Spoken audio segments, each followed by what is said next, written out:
We have an incredible story, a very, very frightening story. An Australian surfer 2 weeks ago was with her partner when she was attacked surfboarding, and she was attacked by a shark. Chantelle Doyle was surfing off the coast of New South Wales, Macquarie Harbour in Sydney, when a great white began mauling her and her right leg. Yes, and this meant her partner, Mark Rapley, who was surfing with her, had to intervene. We can go now to Northern Beaches Hospital in Sydney, because that's where Chantelle still is, unsurprisingly, and speak to them both. Chantelle, Mark, good morning. Good to see you both, particularly you, Chantelle. At any point did you think, I might die here? Yeah, Ruth, that was actually my second thought. My first thought was, I think that's a shark, and then it grabbed me and I knew it was a shark. And my second thought was, I think I'm on my own. Am I okay with this? I might die. And then I grabbed the surfboard and then I started yelling, shark, help, and clearly I wasn't ready to die. I was yelling for help. Yeah. And when you grabbed the surfboard, Chantelle, before Mark got to you, I'm amazed you could even pull yourself up onto the board. A, probably with shock. Were you in pain? How did you find the strength to do that? I don't actually remember, Ruth, because the shark grabbed my leg when I was still in the water. And it was like a sudden vice clamping around my leg. So it wasn't really painful, but it was just a lot of pressure. And then I just grabbed the board and I pulled myself onto it. I don't know how, but I actually pulled the shark a little bit with me. Because when Mark arrived, when I saw him land in the water next to me and I went, oh my gosh, what are you doing? Get out of the water. He was able to climb over the top of me and its head was out of the water up on the board with my leg. So, yeah. Well, Mark, you arrived in a situation that you didn't want to see or be involved in, but you arrived as a hero, absolutely incredible, risking your own life for the woman you loved. It must be this. Initially, I think you would have a feeling of helplessness where you think, what on earth can I do? Look at the size of this creature, whatever. At what stage did you even think, or did you just instinctively get involved? Yeah, it's just instinct, I think. It's just, you see the person, you know, like you said, that you love, so you just head in that way, hoping that you can do something. And when you arrive and you see it there, again, you just react. You're just thinking, get off. You know, if it was a dog or was any other creature, you would just be thinking, get off. So you just react in a way that is trying to get it away from that situation. I think that's how I put it down to. But you were in the shark's territory, right? So it wasn't an even fight, really. And as I understand it, you faced up head to head with the shark. Tell us your thinking behind that. It was kind of just more the angle of which I paddled over to Sean, and you know, it was on her leg, and I paddled from a sort of more towards her front. So then, as I came up, I could see it was still there. I didn't know originally paddling over that it still would be there or not. But then, when seeing it and just the angle of which I paddled, I jumped off into the water and then kind of pulled myself up onto Chantelle and the board, which was one, not great in the sense I came relatively face to face with it, but it did allow, I was sort of a little bit above the water and its nose was out of the water, so I could kind of rain punches down on it, because when you're in the water, you would feel a little bit helpless because you've got all of that water around you. You can't throw a punch very effectively when you're in water. So to be able to get up a little bit onto Sean, and credit to her to be on the board, it allowed me to get my arms free to angle punches towards it, which helpful in getting it off, I suppose. I'm glad we're all getting to know each other, because I feel now, Chantelle, I can call you Sean instead of the more formal form of address there.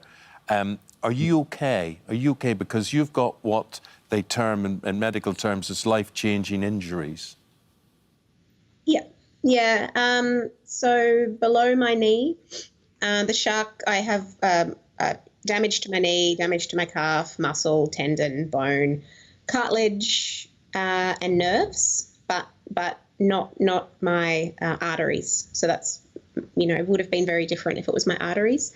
But because I have my nerves cut in 2 places and partially severed in 2 places, I can't move or feel my right leg.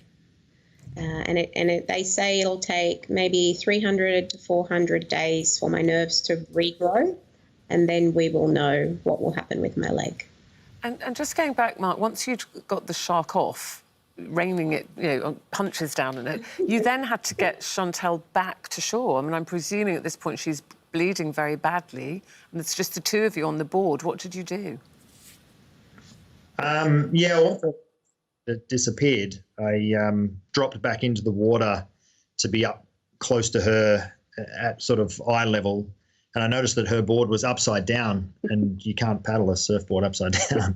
So the scariest part for me was actually asking her to get back into the water, which I didn't know the shark had disappeared for good. It was just, it would let go of her leg. So for me, I had this feeling, and I wasn't even at that stage thinking of myself, the fact I was in the water, which Sean reminds me of many times, like, well, you're in the water too. But asking her to get back in and her being able to have the courage to get back in the water, for me to turn the board over, get her back on, and for her to not freeze and then paddle herself towards the shore.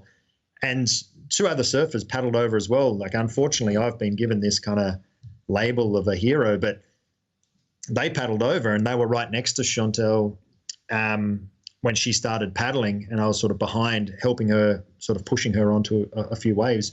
But they were either side of her board and helping her and guiding her and just being support either side of her board. So they paddled. They must have been much farther. But you still put your life on the line, and that's the sort of question we're asking people today. Would you put your life on the line for someone you love? And, I suppose you would, wouldn't you? I mean, I suppose most people would do that for their partner or for their children or for someone they love. So respect to you for that, my friend. It was a choice. It was a choice at the end of the day. But Sean, here is the truly amazing thing about you. You're attacked by a great white shark, yet you bear no malice. You bear no malice. As a matter of fact, you feel that creature may be more victimised than you have been.